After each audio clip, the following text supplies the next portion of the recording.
그때는 몰랐습니다. 쓰레기를 버리러 간 남편이 옆집 여자와 놀아나고 있었다는 것을요. 그날도 평범한 밤이었습니다. 남편은 슬리퍼를 신은 채 현관문을 나섰고 그 발소리가 복도 끝에서 사라질 때까지 저는 믿었습니다. 잠시 산책이라도 나간 줄 알았습니다. 하지만 믿음은 잔인했습니다. 진실은 언제나 가장 가까운 곳에서 조용히 썩어가고 있었으니까요.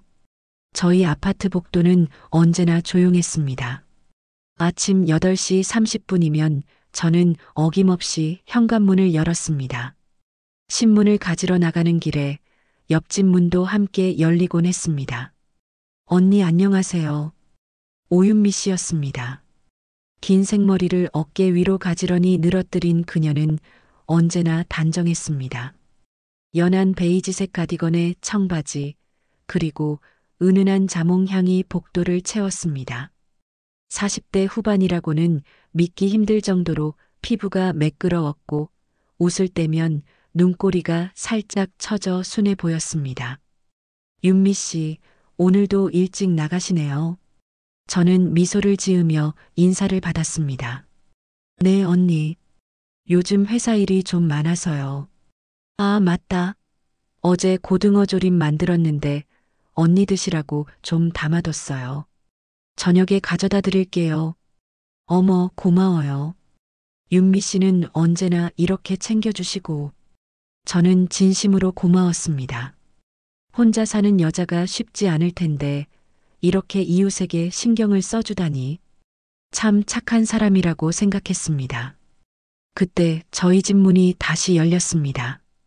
여보, 우산 챙겨.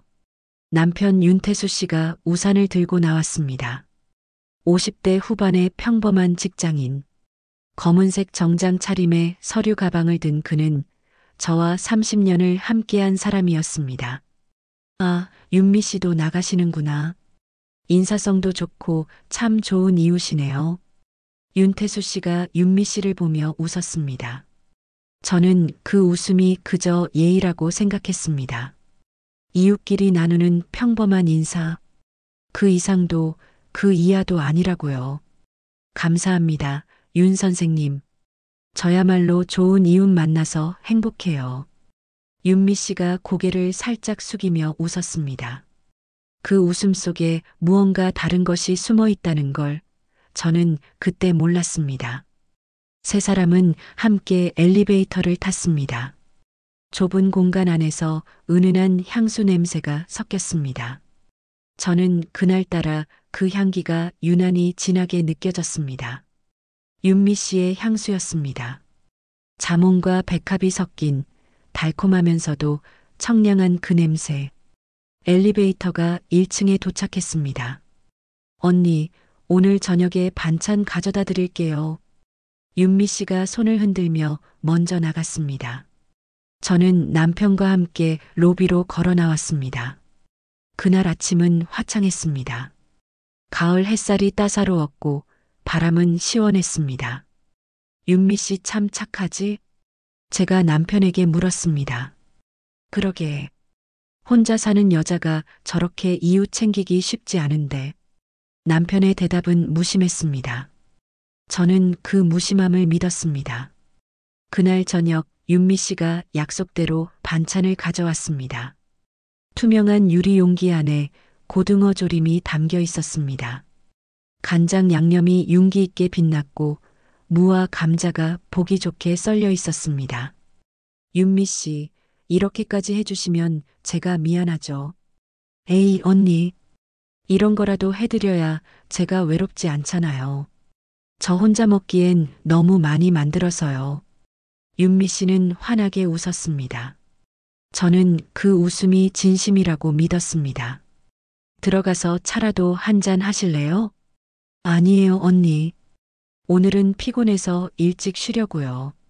다음에요. 윤미 씨는 손을 흔들며 돌아갔습니다. 저는 문을 닫고 부엌으로 들어갔습니다. 고등어 조림 냄새가 은은했습니다. 저는 한 점 집어 먹어봤습니다. 간이 딱 맞았습니다. 여보, 윤미 씨 음식 솜씨 진짜 좋네. 저는 거실에 앉아 있는 남편에게 말했습니다. 그래, 나도 먹어봐야겠네. 남편이 부엌으로 왔습니다. 젓가락으로 고등어 한 점을 집어 입에 넣더니 고개를 끄덕였습니다. 괜찮네. 그 순간 저는 이상한 느낌을 받았습니다. 남편의 표정이 너무 익숙해 보였습니다. 마치 이 맛을 처음 보는 게 아닌 것처럼. 하지만 저는 그 느낌을 무시했습니다. 그저 제 착각이라고 그렇게 생각했습니다. 명절이 다가왔습니다. 추석 연휴였습니다. 저는 송편을 만들었고 윤미 씨에게도 한 접시 나눠드렸습니다. 윤미 씨는 고맙다며 감을 한 박스 주셨습니다. 저희는 그렇게 작은 선물을 주고받으며 가까워졌습니다. 어느 날 밤 저는 베란다에서 빨래를 널고 있었습니다. 가을바람이 차가웠습니다. 옆집 베란다에도 불이 켜져 있었습니다. 윤미 씨가 창문을 열고 담배를 피우고 있었습니다. 언니, 아직 안 주무세요? 윤미 씨가 손을 흔들었습니다. 빨래 좀 널고 있어요. 윤미 씨는 담배 피우세요? 네, 스트레스 받을 때 가끔요. 저는 고개를 끄덕였습니다. 그녀도 혼자 사는 여자로서 스트레스가 많겠구나. 그렇게 생각했습니다. 언니, 혹시 심심하시면 우리 집에 놀러 오세요. 와인이랑 치즈 있어요. 고마워요, 윤미 씨. 그럼 다음에 한번 놀러 갈게요. 저는 웃으며 대답했습니다. 하지만 그날 밤 저는 이상한 꿈을 꿨습니다. 복도에 서 있는 제 모습, 그리고 옆집 문 앞에 서 있는 남편의 뒷모습. 저는 그를 불렀지만 목소리가 나오지 않았습니다. 남편은 천천히 옆집 문을 열고 들어갔습니다. 저는 식은땀을 흘리며 잠에서 깼습니다. 가슴이 두근거렸습니다. 옆을 보니 남편이 조용히 자고 있었습니다. 저는 안도의 한숨을 쉬었습니다. 그저 꿈이었구나. 그저 이상한 꿈.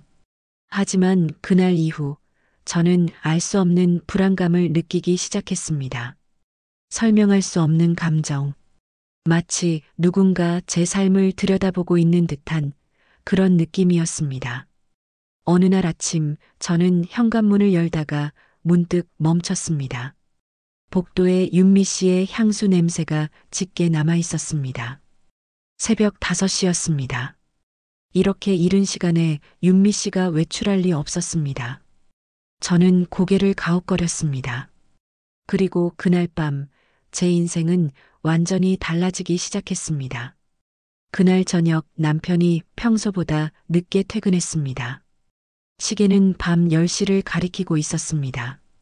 저는 거실 소파에 앉아 드라마를 보고 있었습니다. 현관문이 열리는 소리. 남편이 들어왔습니다. 늦었네. 저녁은? 제가 물었습니다. 회사에서 먹었어. 너무 피곤하다. 남편은 넥타이를 풀며 소파에 털썩 주저앉았습니다. 얼굴이 피곤해 보였습니다. 저는 보리차를 따라 건넸습니다. 고생 많았어요. 씻고 쉬어요. 남편은 차를 마시더니 갑자기 일어났습니다. 나 잠깐 쓰레기 좀 버리고 올게. 익숙한 말이었습니다. 남편은 늘 저녁에 쓰레기를 버렸습니다. 저는 고개를 끄덕였습니다. 조심히 다녀와요. 현관문이 닫혔습니다. 복도로 나가는 슬리퍼 끄는 소리가 들렸습니다. 저는 드라마를 계속 봤습니다. 커피포트에 물을 올려놓았습니다. 남편이 돌아오면 차를 한 잔 끓여주려고요. 5분이 지났습니다. 10분이 지났습니다. 저는 시계를 보았습니다. 쓰레기 버리는데 이렇게 오래 걸릴 리 없었습니다. 15분이 지났습니다. 저는 불안해지기 시작했습니다. 현관문 쪽으로 걸어갔습니다. 문틈으로 귀를 기울였습니다. 복도는 조용했습니다. 너무 조용했습니다. 20분이 지났습니다. 저는 문손잡이를 잡았습니다. 문을 열까 말까 망설였습니다. 그때 복도 끝에서 발소리가 들렸습니다. 슬리퍼 끄는 소리, 익숙한 걸음걸이, 남편의 발소리였습니다. 하지만 그 발소리는 저희 집 쪽으로 오지 않았습니다. 저는 숨을 죽였습니다. 발소리는 복도 끝으로 멀어졌습니다. 그리고 멈췄습니다. 정확히 옆집 앞에서 똑똑 노크 소리가 들렸습니다. 아주 조심스럽게 2번. 저는 심장이 멎는 줄 알았습니다. 문이 열리는 소리, 낮게 속삭이는 목소리, 그리고 다시 문이 닫혔습니다. 저는 그 자리에 얼어붙었습니다. 손이 떨렸습니다. 문손잡이를 꽉 쥐었습니다. 내가 잘못 들은 걸까? 저는 스스로에게 물었습니다. 그럴 리 없다고, 남편이 옆집에 갈 이유가 없다고 그렇게 자신을 달랬습니다. 10분 후 현관문이 열렸습니다. 남편이 들어왔습니다. 왜 이렇게 오래 걸렸어요? 저는 최대한 평온한 목소리로 물었습니다. 아래층 김 사장 만나서 얘기 좀 했어. 요즘 사업이 안 된다고 하소연하더라고. 남편은 스스럼 없이 대답했습니다. 저는 그의 얼굴을 봤습니다. 눈빛은 흔들리지 않았습니다. 표정도 자연스러웠습니다. 그래요? 힘들겠네요. 저는 웃으며 대답했습니다. 하지만 제 손은 여전히 떨리고 있었습니다. 그날 밤 저는 잠을 이룰 수 없었습니다. 천장만 바라봤습니다. 옆에서 남편의 고른 숨소리가 들렸습니다. 저는 그의 얼굴을 봤습니다. 30년을 함께한 얼굴. 그런데 갑자기 낯설게 느껴졌습니다. 당신 혹시... 저는 말을 꺼내려다 멈췄습니다. 무엇을 물어야 할까요? 당신 옆집에 갔었나요? 그런 질문을 할 수 있을까요? 확신도 없이? 저는 입을 다물었습니다. 다음 날 밤도 똑같았습니다. 나 쓰레기 좀 버리고 올게. 남편이 일어났습니다. 저는 시계를 봤습니다. 11시였습니다. 네, 다녀와요. 저는 평온하게 대답했습니다. 하지만 심장은 미친 듯이 뛰었습니다. 현관문이 닫혔습니다. 저는 재빨리 일어나 문 쪽으로 갔습니다. 귀를 대고 숨을 죽였습니다. 발소리가 멀어졌습니다. 복도 끝으로, 그리고 다시 노크 소리, 똑똑. 이번에는 더 뚜렷했습니다. 저는 확신했습니다. 남편이 옆집 문을 두드린 겁니다. 저는 문손잡이를 잡았습니다. 문을 열어야 할까요? 나가서 확인해야 할까요? 하지만 두려웠습니다. 만약 제가 본 게 사실이라면, 만약 남편이 정말 옆집에 들어간다면, 저는 문을 열지 못했습니다. 20분 후 남편이 돌아왔습니다. 오늘은 관리실 아저씨랑 얘기했어. 엘리베이터 고장 났다더라. 남편은 자연스럽게 말했습니다. 저는 고개를 끄덕였습니다. 그래요. 그날 밤도 저는 잠을 이루지 못했습니다. 사흘째 되는 날 저는 결심했습니다. 직접 확인해야겠다고. 더 이상 이렇게 의심만 하고 있을 수 없다고. 그날 저녁 저는 일부러 먼저 잠든 척했습니다. 침대에 누워 눈을 감았습니다. 남편은 거실에서 텔레비전을 봤습니다. 1시간쯤 지났을까요? 남편이 움직이는 소리가 들렸습니다. 저는 자는 척했습니다. 현관문이 열렸습니다. 닫혔습니다. 저는 재빨리 일어났습니다. 발소리를 죽이고 현관문으로 갔습니다. 조심스럽게 문을 열었습니다. 문틈으로 복도를 내다봤습니다. 남편의 뒷모습이 보였습니다. 그는 복도 끝으로 걸어갔습니다. 그리고 멈췄습니다. 옆집 문 앞에서 손을 들어 노크했습니다. 똑똑.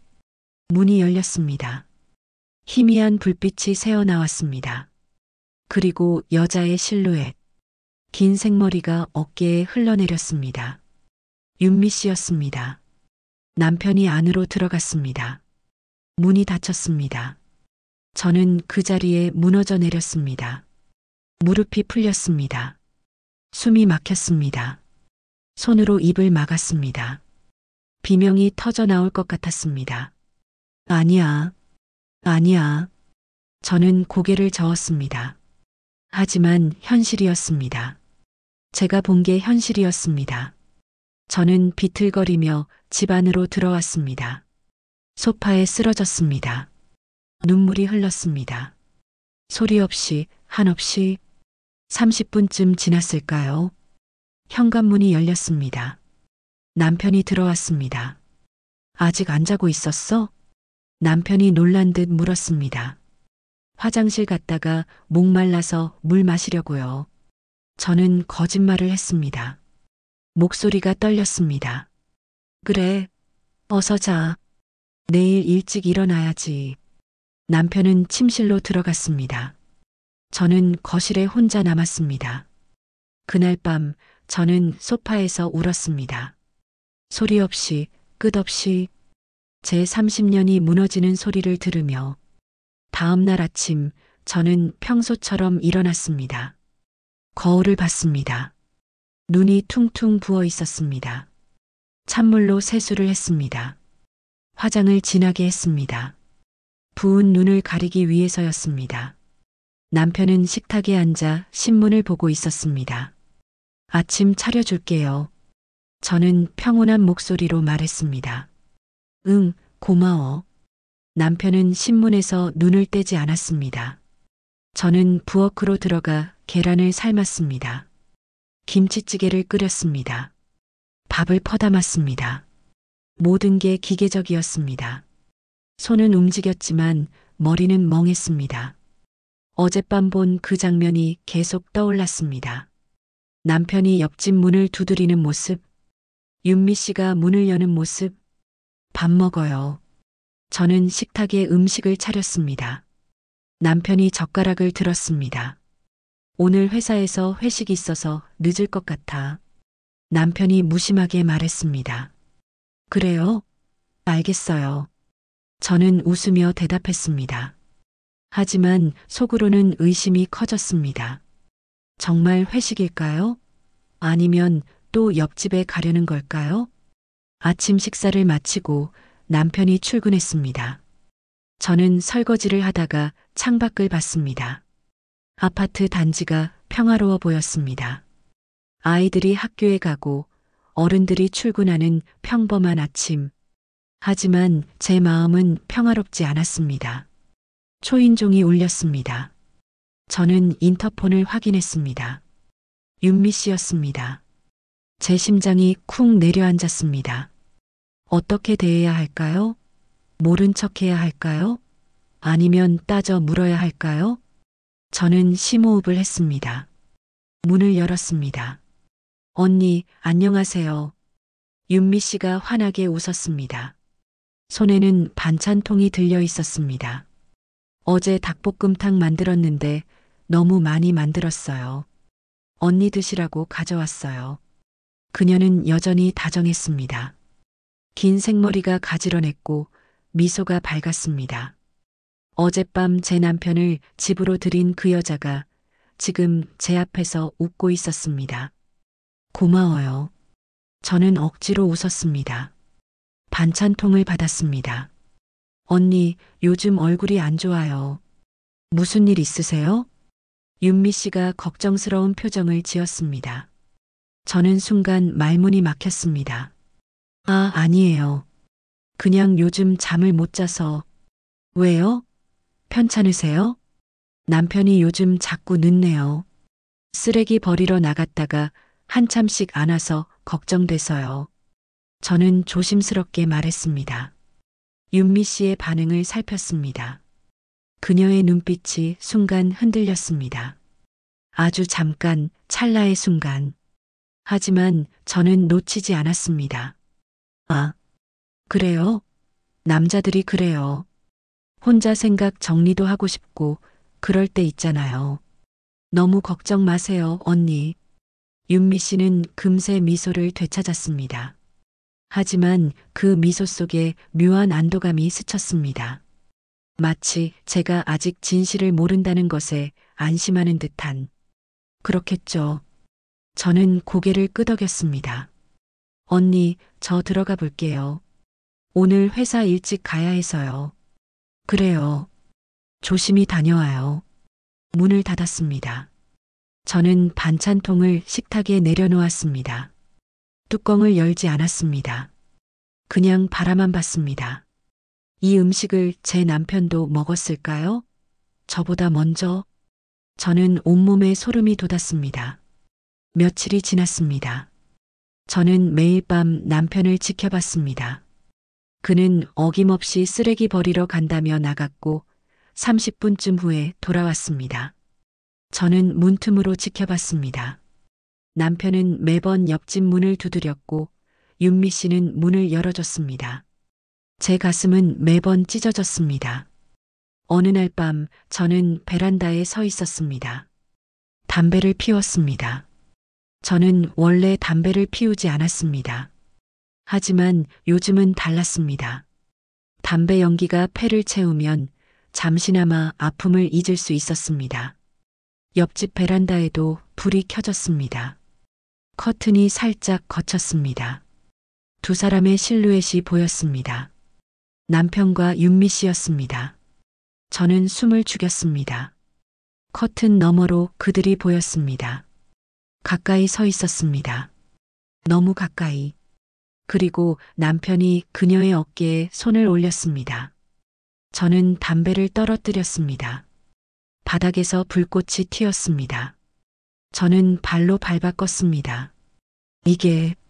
이게 현실인가? 저는 중얼거렸습니다. 눈물이 흘렀습니다. 하지만 소리내어 울 수 없었습니다. 남편에게 들킬까봐. 저는 베란다 문을 닫고 침실로 들어갔습니다.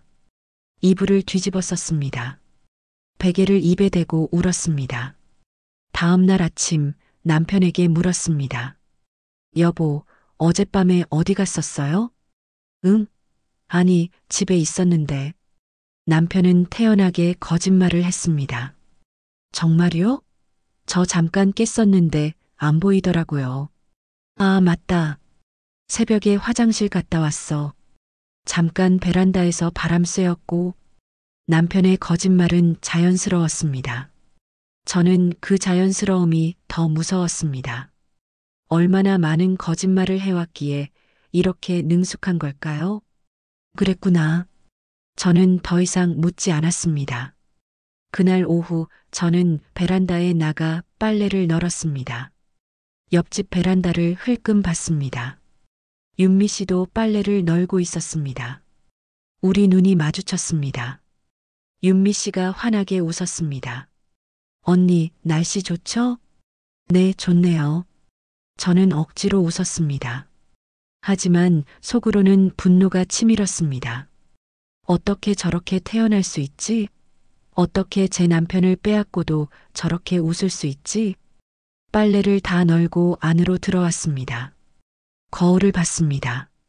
제 얼굴이 낯설었습니다. 헬쑥하고 눈빛이 흐려져 있었습니다. 저는 결심했습니다. 더 이상 이렇게 당하고만 있을 수 없다고, 확실한 증거를 잡아야 한다고. 저는 인터넷을 검색했습니다. 초소형 녹음기라고 쳤습니다. 여러 제품이 나왔습니다. 저는 가장 작은 것을 골랐습니다. 손가락 한마디만 한 크기. 클릭 한 번으로 주문했습니다. 이틀 후 택배가 도착했습니다. 저는 상자를 열었습니다. 검은색 작은 기기. 버튼 하나만 누르면 녹음이 시작되는 간단한 구조였습니다. 저는 며칠 동안 기다렸습니다. 적절한 타이밍을 노렸습니다. 그날 밤이 왔습니다. 남편이 씻고 나와 소파에 앉았습니다.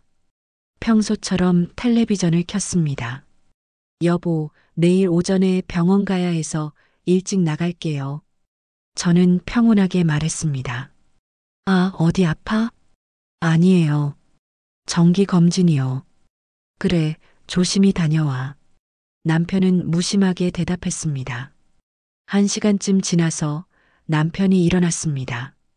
나 쓰레기 좀 버리고 올게. 익숙한 말이었습니다. 저는 고개를 끄덕였습니다. 남편이 자켓을 걸쳤습니다. 현관으로 나가려는 순간 저는 말했습니다. 여보, 밖에 추울 텐데 자켓 입고 가요. 괜찮아. 금방 올게. 아니에요. 요즘 일교차 심하잖아요. 제가 깨끗한 걸로 꺼내줄게요. 저는 재빨리 침실로 들어갔습니다. 옷장에서 남편의 검은색 자켓을 꺼냈습니다. 그리고 재빨리 안쪽 주머니를 뒤졌습니다. 지퍼 안쪽 작은 포켓이 있었습니다. 녹음기를 꺼냈습니다. 버튼을 눌렀습니다. 빨간 불이 깜빡였습니다. 녹음이 시작됐습니다. 조심스럽게 주머니 깊숙이 넣었습니다. 거실로 나왔습니다. 자, 이거 입고 가요. 남편에게 자켓을 건넸습니다. 고맙네. 남편은 자켓을 입었습니다. 문을 열고 나갔습니다. 저는 그 자리에 서서 숨을 참았습니다. 심장이 미친 듯이 뛰었습니다. 제발, 제발 제 착각이길. 저는 기도했습니다. 하지만 동시에 알고 있었습니다. 이미 늦었다는 걸. 1시간이 지났습니다. 남편이 돌아왔습니다. 다녀왔어. 네. 저는 평온하게 대답했습니다. 남편은 자켓을 벗어 옷걸이에 걸었습니다. 먼저 잘게. 피곤하다. 그래요. 푹 쉬어요. 남편이 침실로 들어갔습니다. 저는 거실에 혼자 남았습니다. 1시간쯤 지났습니다. 남편의 고른 숨소리가 들렸습니다. 잠든 겁니다. 저는 조심스럽게 옷걸이로 다가갔습니다. 자켓 주머니에 손을 넣었습니다. 녹음기를 꺼냈습니다. 빨간 불이 여전히 깜빡이고 있었습니다. 정지 버튼을 눌렀습니다. 저는 화장실로 들어갔습니다. 문을 잠갔습니다. 변기 뚜껑을 닫고 앉았습니다. 손이 떨렸습니다. 재생 버튼을 누를 수 있을까요? 진실을 들을 준비가 됐을까요? 저는 눈을 감았습니다. 그리고 버튼을 눌렀습니다. 처음엔 복도 소리만 들렸습니다. 발소리, 슬리퍼 끄는 소리, 그리고 노크 소리, 똑똑, 문 열리는 소리, 여자의 목소리가 들렸습니다. 오늘은 너무 늦었잖아요. 윤미 씨의 목소리였습니다. 부드럽고 다정했습니다. 제게 반찬을 건네던 그 목소리. 남편이 웃었습니다. 미안. 처가 자꾸 눈치를 봐서 조심해야 해요. 들키면 큰일 나요. 알아. 근데 당신 보고 싶었어. 저는 녹음기를 떨어뜨릴 뻔했습니다. 손으로 입을 막았습니다. 비명이 터져 나올 것 같았습니다. 녹음은 계속됐습니다. 저도요. 언니 모르죠? 응. 아무것도 몰라. 다행이다. 언니 착하신데. 미안해요. 미안해할 필요 없어. 우리가 진짜잖아. 맞아요. 우린 진짜예요. 소파에 앉는 소리, 와인 따르는 소리, 그리고 오랜 침묵. 저는 더 이상 들을 수 없었습니다. 정지 버튼을 눌렀습니다. 화장실 바닥에 주저앉았습니다. 눈물이 쏟아졌습니다. 소리 없이, 끝없이, 우리가 진짜라고? 그럼 저는 뭔가요? 30년을 함께한 저는 대체 뭐란 말인가요? 저는 바닥을 쳤습니다. 손이 아팠습니다. 하지만 마음의 아픔에 비하면 아무것도 아니었습니다. 얼마나 울었을까요? 정신을 차렸을 때 제 눈은 퉁퉁 부어 있었습니다. 저는 일어났습니다. 세면대에 찬물을 받았습니다. 얼굴을 씻었습니다. 거울을 봤습니다. 낯선 여자가 거울 속에 있었습니다. 눈빛이 텅 비어 있었습니다. 저는 중얼거렸습니다. 이제 어떻게 해야 하지? 다음 날 아침, 저는 평소처럼 일어났습니다. 아침을 차렸습니다. 남편과 마주 앉아 밥을 먹었습니다. 어젯밤 잘 잤어요? 제가 물었습니다. 응, 잘 잤어. 남편은 태연했습니다. 김치찌개를 떠먹으며 신문을 봤습니다. 저는 그를 바라봤습니다. 30년을 함께한 사람. 하지만 지금은 완전히 낯선 사람처럼 느껴졌습니다. 오늘 일찍 들어와요. 저녁 같이 먹어요. 왜? 무슨 일 있어? 그냥 오랜만에 당신이랑 얘기하고 싶어서요. 남편이 고개를 들어 저를 봤습니다. 의아한 표정이었습니다. 알겠어. 일찍 올게. 네. 저는 웃었습니다. 하지만 그 웃음 뒤에 무엇이 숨어 있는지 남편은 몰랐습니다. 저는 계획을 세웠습니다. 며칠 동안 생각했습니다. 어떻게 해야 할까? 그냥 이혼 서류를 내밀까? 아니면 녹음 파일을 들려줄까? 하지만 저는 그것만으로는 만족할 수 없었습니다. 저는 그들이 무너지는 모습을 보고 싶었습니다. 그들이 느끼는 공포와 죄책감을 직접 눈으로 확인하고 싶었습니다. 그래서 저는 연극을 준비했습니다. 어느 날 오후 저는 윤미 씨 집 초인종을 눌렀습니다. 언니, 무슨 일이세요? 윤미 씨가 문을 열었습니다. 집에서 입는 편한 옷차림이었습니다. 긴 생머리를 한쪽으로 묶고 있었습니다. 윤미 씨, 제가 부탁이 하나 있어요. 네, 뭔데요? 이번 주말에 저희 집에서 저녁 식사 같이 해요. 제가 음식 준비할게요. 윤미 씨의 얼굴에 잠깐 망설임이 스쳤습니다. 저, 괜찮을까요? 언니 힘드시잖아요. 아니에요. 요즘 윤미 씨 덕분에 외롭지 않았어요. 감사 인사라도 하고 싶어서요. 저는 환하게 웃었습니다. 윤미 씨도 마지못해 웃었습니다. 알겠어요, 언니. 그럼 토요일에 갈게요. 고마워요. 남편한테도 말해둘게요. 저는 돌아왔습니다. 남편에게도 말했습니다. 여보, 이번 주말에 윤미 씨 초대했어요. 왜 갑자기? 그동안 우리한테 잘해줬잖아요. 저녁이라도 같이 먹자고 했어요. 남편의 얼굴이 굳었습니다. 하지만 금세 표정을 수습했습니다. 그래, 좋지. 토요일이 왔습니다. 저는 아침부터 장을 봤습니다. 소고기를 샀습니다. 와인도 샀습니다. 신선한 채소와 과일도 샀습니다. 집에 돌아와 요리를 시작했습니다. 소고기 불고기를 만들었습니다. 잡채도 만들었습니다. 김치전도 부쳤습니다. 저는 정성껏 음식을 준비했습니다. 마지막 만찬처럼 저녁 7시 초인종이 울렸습니다. 윤미 씨였습니다. 와인 한 병을 들고 왔습니다. 언니, 이거 제가 좋아하는 와인이에요. 같이 마셔요. 어머, 고마워요. 들어와요. 저는 환하게 웃으며 그녀를 맞았습니다. 윤미 씨가 거실로 들어왔습니다. 남편이 소파에 앉아 있었습니다. 안녕하세요, 윤 선생님. 윤미 씨. 어서 와요. 남편도 웃었습니다. 하지만 그 웃음이 어색해 보였습니다. 저는 식탁에 음식을 차렸습니다. 소고기, 불고기, 잡채, 김치전, 샐러드, 그리고 와인 잔을 놓았습니다. 자, 앉아요. 오늘 제가 정성껏 준비했어요.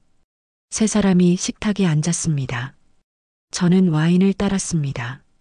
붉은 액체가 잔을 채웠습니다. 건배해요. 좋은 이웃이 되어줘서 고마워요. 저는 잔을 들었습니다. 세 사람의 잔이 부딪혔습니다. 건배. 식사가 시작됐습니다. 저는 그들을 관찰했습니다. 남편은 불편해 보였습니다. 자주 시계를 봤습니다. 윤미 씨는 억지로 밝은 척했습니다. 언니, 음식 정말 맛있어요. 고마워요. 많이 먹어요. 저는 웃었습니다. 그리고 조용히 지켜봤습니다. 식탁 아래에서 그들의 발이 스쳤습니다. 아주 미세하게. 하지만 제 눈엔 다 보였습니다. 남편의 손이 테이블 아래로 내려갔습니다. 윤미 씨의 손을 살짝 잡았습니다. 찰나의 순간 저는 숟가락을 내려놓았습니다. 천천히 입을 열었습니다. 두 분 밥맛은 어때요? 윤미 씨가 놀란 듯 고개를 들었습니다. 좋죠, 언니. 정말 맛있어요. 그래요? 다행이네요. 저는 와인을 한 모금 마셨습니다. 그리고 다시 물었습니다. 윤미 씨, 질문 하나 할게요. 네, 언니. 뭐든지 물어보세요. 윤미 씨가 환하게 웃었습니다. 저는 그 웃음을 똑바로 봤습니다. 그리고 차갑게 물었습니다. 윤미 씨, 제 남편과의 잠자리는 어땠어요? 순간 시간이 멈췄습니다. 윤미 씨의 얼굴이 하얗게 질렸습니다. 손에 쥔 포크가 떨어졌습니다. 쨍그랑 소리가 방 안에 울렸습니다. 남편이 벌떡 일어났습니다. 당신 지금 무슨 말하는 거야? 목소리가 떨렸습니다. 분노와 공포가 섞인 목소리. 저는 천천히 남편을 바라봤습니다. 당신한테 묻는 게 아니에요. 윤미 씨한테 묻고 있어요. 윤미 씨가 고개를 숙였습니다. 언니, 오해예요. 절대 그런 거 아니에요. 오해요? 저는 웃었습니다. 차갑고 서늘한 웃음. 그럼 제가 들은 녹음 속 목소리는 누구였을까요? 오늘은 너무 늦었잖아요 라고 한 그 목소리. 우리가 진짜라고 한 그 목소리. 윤미 씨의 손이 떨렸습니다. 얼굴에서 핏기가 싹 가셨습니다. 남편이 소리쳤습니다. 당신이 미쳤어. 우리를 도청했어? 이게 무슨 짓이야? 미쳤다고요? 저는 천천히 일어났습니다. 남편을 똑바로 봤습니다. 당신이 매일 밤 옆집에 가는 걸 보고도 가만히 있어야 했나요? 당신이 제 이웃과 바람 피우는 걸 알고도 웃으며 밥을 차려줘야 했나요? 그건 남편이 말을 잇지 못했습니다. 저는 윤미 씨를 봤습니다. 윤미 씨, 당신은 왜 그랬어요? 남자가 없어서요? 아니면 제 남편이 그렇게 좋았어요? 윤미 씨가 울기 시작했습니다. 언니, 미안해요. 정말 미안해요. 미안하다고요? 저는 식탁 위 와인잔을 집어들었습니다. 그리고 천천히 뒤집었습니다. 붉은 와인이 테이블보 위로 쏟아졌습니다. 액체가 번져나갔습니다. 미안하다는 말로 30년이 지워지나요? 저는 중얼거렸습니다. 남편이 분노를 참지 못하고 소리쳤습니다. 당신이 뭘 알아? 당신은 나한테 무관심했잖아. 당신은 나를 사랑한 적 없잖아. 그 말에 저는 웃음이 나왔습니다. 사랑하지 않았다고요? 30년 동안 당신 밥 차려주고 빨래하고 당신 부모님 모시고 산 게 사랑이 아니었나요? 그건 의무였잖아. 사랑이 아니라. 그래요. 그게 의무였다면 바람 피우는 것도 당신 의무였나요? 저는 천천히 문 쪽으로 걸어갔습니다. 현관문을 열었습니다. 나가세요. 두 분 다. 윤미 씨가 황급히 일어났습니다. 울면서 밖으로 나갔습니다. 남편은 그 자리에 서 있었습니다. 당신, 나가라고 했어요. 저는 차갑게 말했습니다. 남편이 마지못해 나갔습니다. 저는 문을 닫았습니다. 그리고 그 자리에 무너져 내렸습니다.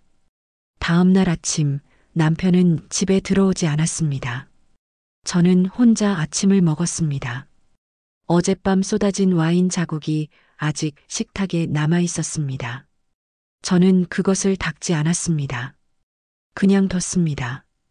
핸드폰이 울렸습니다. 남편이었습니다. 저는 받지 않았습니다. 다시 울렸습니다. 또 받지 않았습니다. 문자가 왔습니다.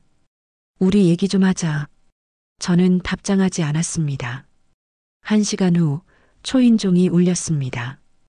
인터폰을 확인했습니다. 남편이었습니다. 저는 문을 열어주지 않았습니다. 여보, 문 좀 열어줘. 우리 얘기해야지. 남편의 목소리가 인터폰 너머로 들렸습니다. 저는 대답하지 않았습니다. 제발, 문 열어줘. 내가 잘못했어. 저는 인터폰을 껐습니다. 사흘이 지났습니다. 남편은 매일 집 앞에 왔습니다. 초인종을 눌렀습니다. 문자를 보냈습니다. 전화를 걸었습니다. 저는 전부 무시했습니다. 나흘째 되는 날 윤미 씨가 왔습니다. 언니, 저 좀 만나주세요. 인터폰 너머로 울먹이는 목소리가 들렸습니다. 저는 문을 열지 않았습니다. 언니, 제발이요. 저 정말 미안해요. 제가 잘못했어요. 저는 인터폰을 꺼버렸습니다. 일주일이 지났습니다. 저는 집 밖으로 나가지 않았습니다. 배달 음식으로 끼니를 때웠습니다. 커튼을 쳤습니다. 텔레비전도 켜지 않았습니다. 그저 침대에 누워 천장만 바라봤습니다. 이제 어떻게 살아가지? 저는 중얼거렸습니다. 30년을 함께한 사람. 그 사람 없이 어떻게 살아야 할까요? 저는 결혼하고 직장을 그만뒀습니다. 아이를 낳지 못했습니다. 그래서 남편이 전부였습니다. 제 삶의 전부. 그런데 그 전부가 거짓이었습니다. 핸드폰이 다시 울렸습니다. 시어머니 전화였습니다. 여보세요? 너 정신 있어. 시어머니였습니다. 목소리가 차갑게 들렸습니다. 아, 어머님. 태수한테 들었어. 너가 무슨 짓을 한 거야? 저는 말문이 막혔습니다. 남편한테 녹음기를 단다고? 이웃을 집에 불러서 망신을 준다고? 너 정신이 있어? 어머님, 그게 아니라. 남자가 밖에서 바람 좀 피우면 어때? 다 그러고 사는 거야. 당신이 집안 살림이나 잘하면 되는 거지. 왜 난리야? 저는 핸드폰을 쥔 손이 떨렸습니다. 어머님, 지금 무슨 말씀을 하시는 건가요? 너도 참아야지. 남자 자존심도 생각하고 밖에 나가서 소문났잖아. 우리 집안 망신이야. 저는 웃음이 나왔습니다. 허탈한 웃음. 어머님, 죄송하지만 저 이제 참을 수 없어요. 뭐라고 했어? 지금. 저는 전화를 끊어버렸습니다. 그날 밤 저는 긴 생각 끝에 변호사 사무실에 전화를 걸었습니다. 이혼 상담을 받고 싶다고 말했습니다.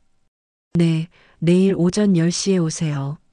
전화를 끊고 저는 창밖을 봤습니다.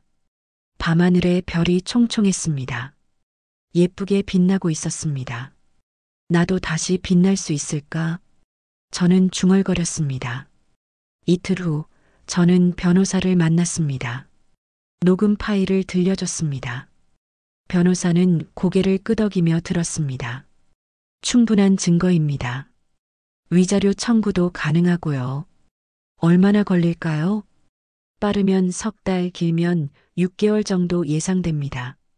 저는 고개를 끄덕였습니다. 진행해 주세요. 알겠습니다. 집으로 돌아오는 길, 저는 아파트 로비에서 윤미 씨와 마주쳤습니다. 그녀는 깜짝 놀라며 멈췄습니다. 얼굴이 헬쑥했습니다. 눈 밑에 다크서클이 짙었습니다. 언니, 저는 그녀를 지나쳐 걸었습니다. 아무 말도 하지 않았습니다. 언니, 잠깐만요. 윤미 씨가 제 팔을 잡았습니다. 제발, 한 번만 얘기해요. 한 번만. 저는 그녀의 손을 뿌리쳤습니다. 이건 나. 언니, 저 정말 미안해요.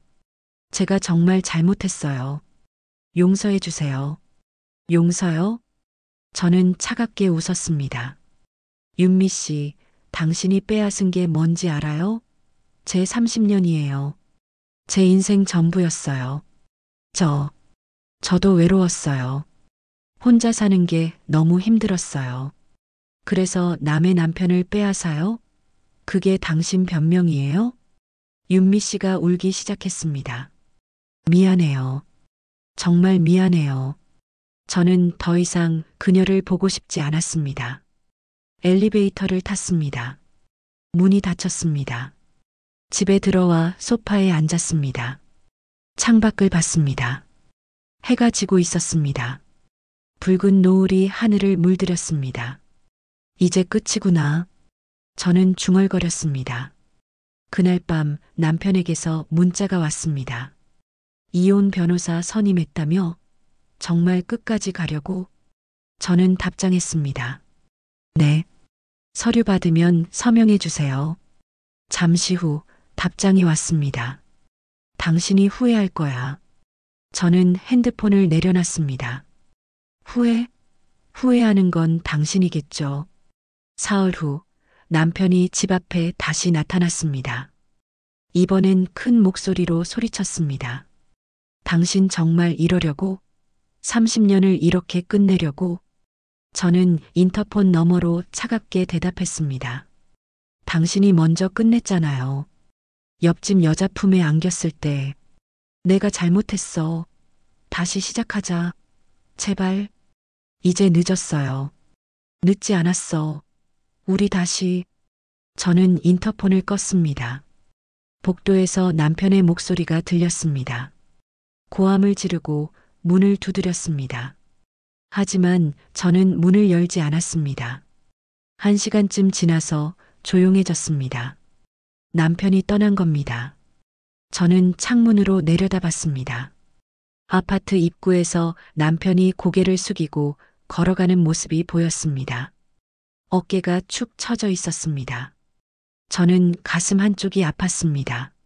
30년을 함께한 사람, 그 사람의 뒷모습을 보는 게 이렇게 슬플 줄 몰랐습니다. 하지만 저는 울지 않았습니다. 이미 눈물도 마른 것 같았습니다. 그날 밤은 유난히 조용했습니다. 저는 침대에 누워 있었습니다. 잠이 오지 않았습니다. 시계를 봤습니다. 새벽 1시였습니다. 그때 복도에서 소리가 들렸습니다. 발소리. 저는 귀를 기울였습니다. 익숙한 걸음걸이. 남편이었습니다. 또 왔구나. 저는 한숨을 쉬었습니다. 하지만 이상했습니다. 초인종을 누르지 않았습니다. 저는 조심스럽게 일어났습니다. 현관문 쪽으로 다가갔습니다. 인터폰 화면을 켰습니다. 복도가 보였습니다. 남편이 서 있었습니다. 하지만 저희 집 문 앞이 아니었습니다. 옆집 문 앞이었습니다. 저는 숨이 막혔습니다. 설마, 아직도? 남편이 옆집 문을 두드렸습니다. 똑똑. 저는 믿을 수 없었습니다. 모든 게 들통난 지금, 아직도 그 여자를 찾아간다고? 문이 열렸습니다. 윤미 씨가 나타났습니다. 왜 와요? 이제 그만. 윤미 씨의 목소리가 희미하게 들렸습니다. 미안해. 너 없이는 못 살겠어. 남편이 그녀를 끌어안았습니다. 저는 그 순간 무언가 끊어지는 소리를 들었습니다. 제 안에서 마지막으로 남아있던 무언가가 완전히 부서지는 소리. 저는 현관문을 박차고 나갔습니다. 복도로 뛰쳐나갔습니다. 슬리퍼 소리가 복도에 울렸습니다. 뭐 하는 거예요? 저는 소리쳤습니다. 남편과 윤미 씨가 깜짝 놀라 돌아봤습니다. 두 사람은 여전히 껴안고 있었습니다. 당신, 아직도 정신을 못 차렸어요? 저는 남편에게 다가갔습니다. 손이 떨렸습니다. 여보, 이건... 입 닥쳐요.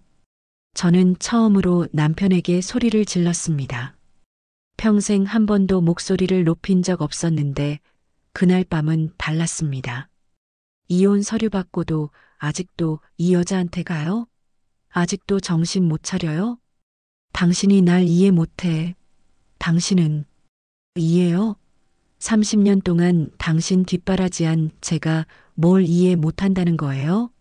저는 윤미 씨를 봤습니다. 당신도 참 대단하네요. 아직도 내 남편 받아줘요? 윤미 씨가 고개를 숙였습니다. 언니, 죄송해요. 죄송하다는 말 이제 그만해요. 듣기 싫어요.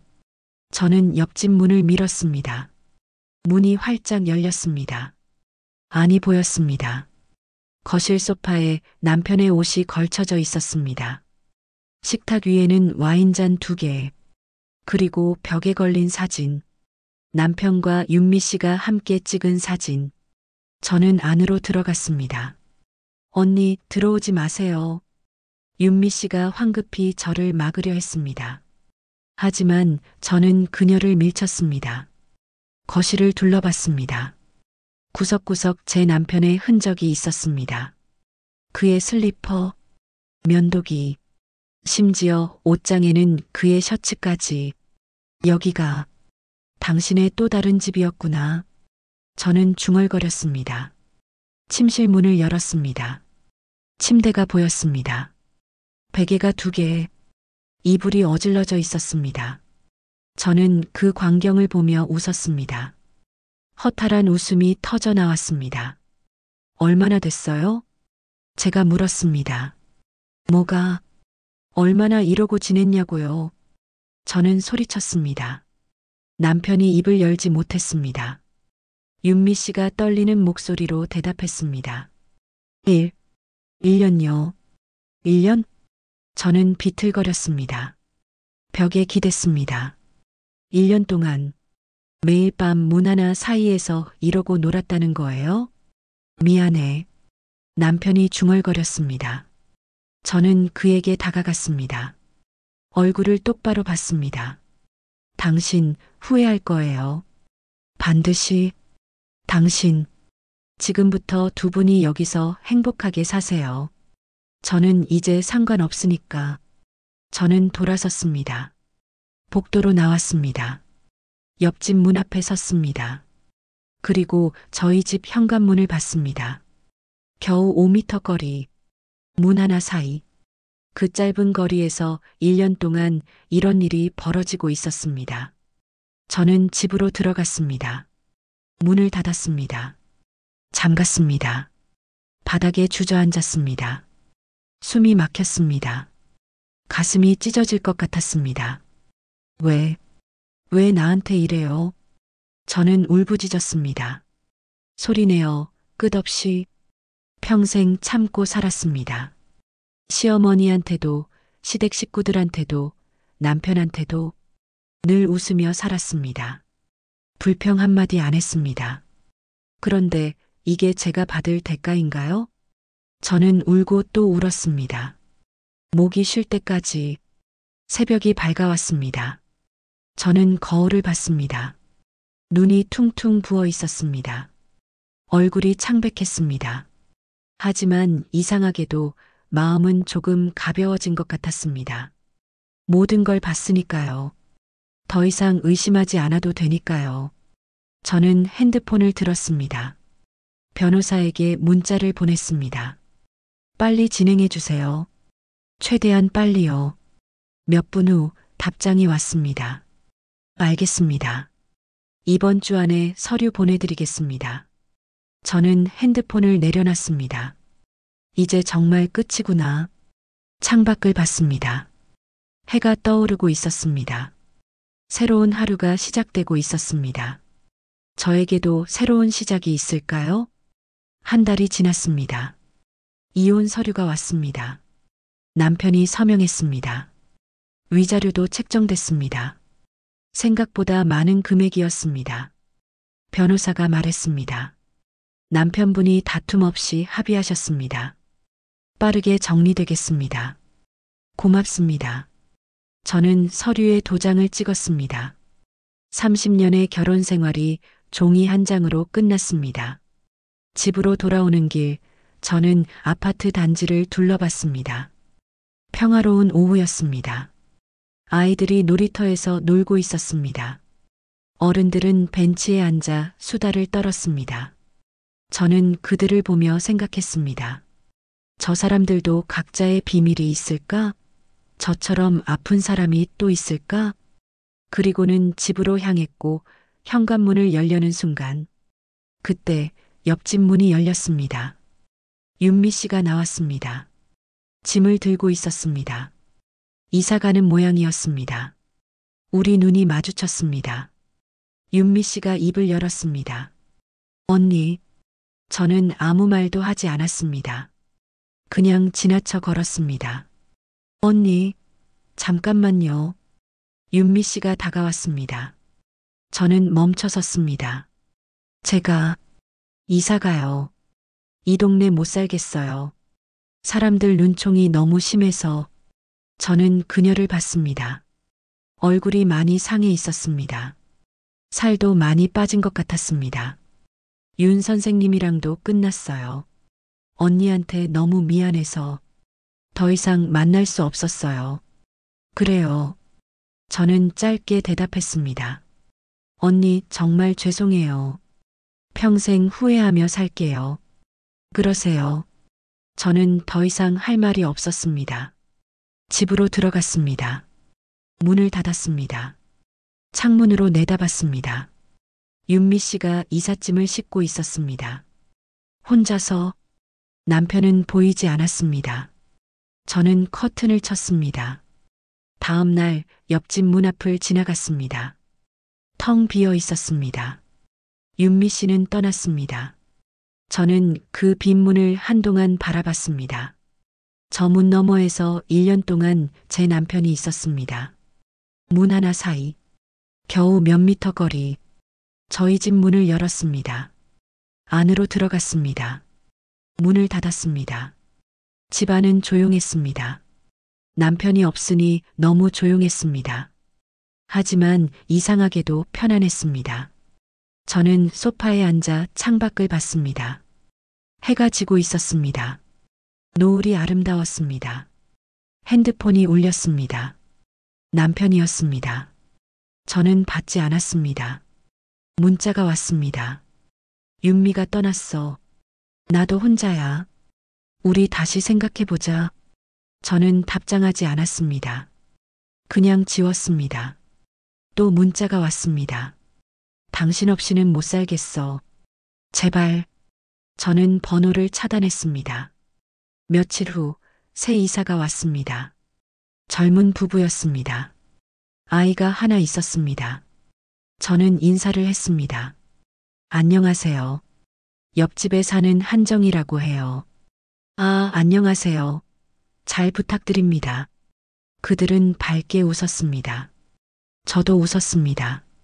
진심으로. 그날 밤 저는 옆집을 봤습니다. 불이 환하게 켜져 있었습니다. 아이 웃음소리가 들렸습니다. 행복한 가족의 소리. 예전 같았으면 부러웠을 겁니다.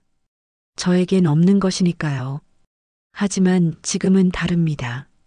저는 더 이상 누군가를 부러워하지 않습니다. 저는 제 집 불을 껐습니다. 침실로 들어갔습니다. 침대에 누웠습니다. 천장을 바라봤습니다. 이제 새로 시작해야지. 58년 인생에서 30년을 남편에게 줬습니다. 이제 남은 시간은 제 것입니다. 저는 눈을 감았습니다. 꿈을 꿨습니다. 넓은 들판이 나왔습니다. 꽃이 가득했습니다. 저는 그 들판을 걸었습니다.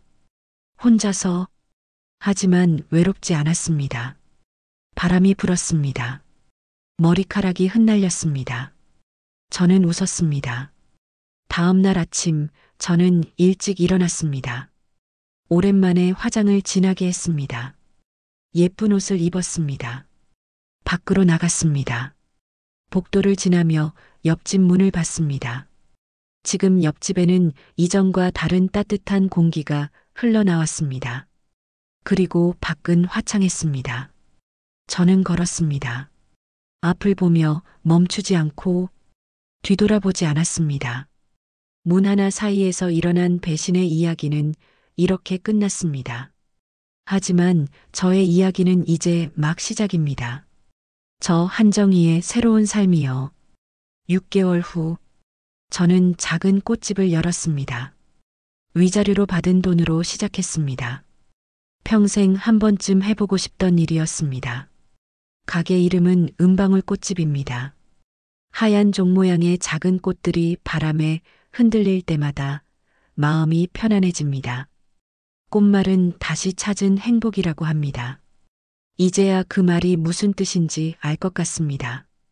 손님들이 종종 묻습니다. 사장님, 왜 가게 이름이 은방울꽃이에요?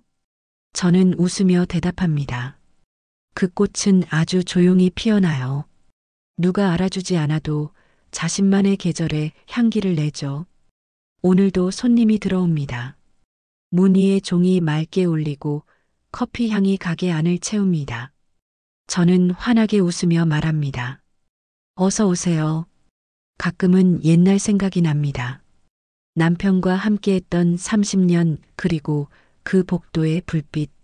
하지만 이제는 아프지 않습니다. 그저 제 인생의 한 챕터였을 뿐입니다. 이제 저는 새로운 이야기를 씁니다. 주인공은 저 한정희입니다. 그리고 이 이야기는 해피엔딩으로 끝날 겁니다. 반드시요. 여러분, 오늘도 은방울꽃처럼 조용히 당신의 하루가 피어나길 바랍니다. 좋아요와 구독은 다음 이야기를 피워내는 작은 꽃잎이 됩니다.